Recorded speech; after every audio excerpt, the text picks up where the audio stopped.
Jeg vil gerne på vegne af os alle sammen i Lillebæk Have sige tusind tak for jeres støtte i 2023. Med jeres støtte kan vi skabe fantastiske resultater på vores projekter i Indien, og det er utrolig værdsat.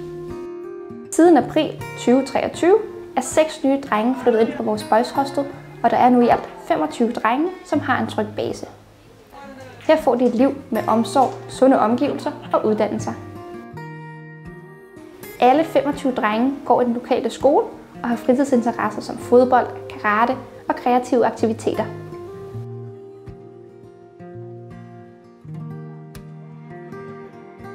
I alt har vi gennemført 363 individuelle terapisamtaler for drengene for at afhjælpe dem mentalt i hverdagen. Vi har også gennemført 26 legeterapi-sessions for de mindste børn, for at de kan bearbejde den hårde baggrund, som de kommer fra. Sidst, men ikke mindst, skal 2 af drengene op til deres sidste eksamener i februar og marts, som kan åbne op for en masse nye muligheder for både uddannelse og jobs i fremtiden. Så endnu en gang vil jeg gerne sige tusind tak, fordi vi kan fortsætte vores vigtige arbejde i Indien.